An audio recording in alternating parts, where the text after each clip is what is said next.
Howdy folks, this is Jethro. Just wanted to come on and do a what's next on the bench segment here. Next up, just got finished last week, posted one for the Psychedelic 60s group build. So I guess it only seems logical to go from the 60s to the 70s. Joe over at the Big Sky Model Workshop here, you guys are all familiar with him, I'm sure, but this is one that he came up with this idea for the group build just to showcase the vehicles of the 70s, the cars and trucks of the 70s. So he first announced that I don't have a lot of 70s vehicles, surprisingly, because that was part of my era, as well as 60s and 70s when I grew up and started driving and all of that. But I've got a lot of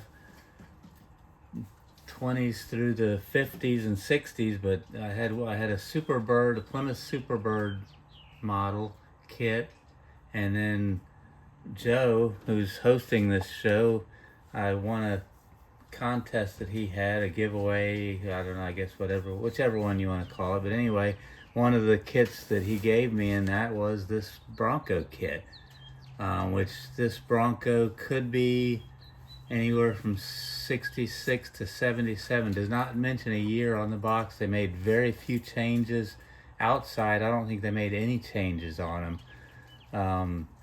The engine wise, mechanically they did around early mid 70s. They went to electronic ignition and some other things of that nature. Emissions changes they had to make between 66 and 77. A lot changed in the emission standards, so they had to make those changes, but overall it was pretty much the same vehicle. The early ones, the first couple of years, would have had a 289, and then they went to the 302 in 68 when they introduced that. So that was one little change, but this one says 302 on the side, so it's going to be 68 or newer. But my thoughts on this, I'm probably going to go with pretty close to the box art here, because what I notice with these Broncos, when I see them around, I almost never see one completely stock like this. 90% of the time they got the wheel openings cut out in the back and got the bigger, lifted slightly and bigger wheels and tires, which I get it. That makes it a lot more fun for what this thing was built for, out in the woods and off-roading. But I'm just kind of wanting to go with the off the showroom floor look. Very likely these colors. I like those colors on it. Comes with these decals, so I'd be good on that.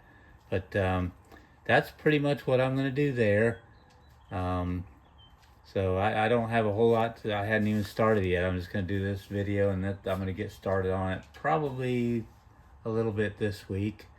I'm going out of town this weekend, so I won't have any time to work on it then. But I can get it taken apart and cleaned up, and maybe a little bit of chassis and interior painting, or maybe some priming on the body or whatever. But anyway, just wanted to come out and give you the what's next on the bench. It's been a little bit. I finished the Thunderbird there behind me for the Psychedelic 60s. I finished that a couple weeks ago. It took me a week or so to do the video on it, but it's been a little bit since I've done much on the bench on my stuff, so I'm just ready to get going on something else, and I decided to go ahead and get in on this one, and I'm looking forward to it. And Joe, if you guys don't know him, his information will be in the description below here.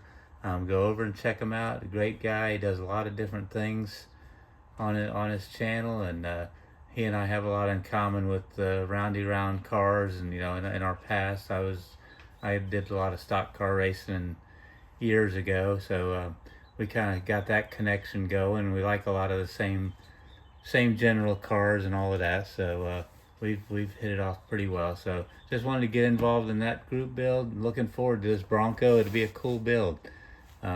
Looking forward to it. So that's about it from here. Hope y'all are doing well, and we will catch you on the next one. This is Jethro, over and out.